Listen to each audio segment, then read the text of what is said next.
curl-ups. Now curl-ups is quite a tricky move because everyone has either done crunches or sit-ups, and they tend to use a lot of their hips. So Paul, if you bring your hands up to the ceiling and you're going to lock your fingers and make sure they're nice and tight, and you're going to pop your hands behind your head, and you're going to have the thumbs running down the length of your neck. It just offers your neck a bit of support.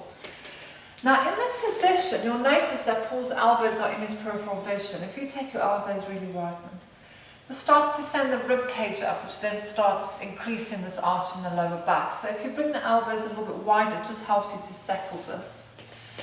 So with your spine curls, your curl-ups, just allow the pelvis to settle. So although you don't want it heavy like you did in the others, you just want some stability there so that you don't use these hips when you start doing your curl-ups. So with curl-ups, you're going to take a breath in through the rib cage, and as you exhale, you start dropping your belly button, and you work this part here. So you start to bring the rib cage down as you bring your body up. So creating space in between the chin and the chest. So think of your neck as an extension of your spine, and then allow yourself to come down. So you'll notice there was no tucking in. So on the next one, can you use your hips? So often what you need to just be wary of is how the hips start to roll. So they've turned and then back down. And you can see that's just dropped back into neutral there.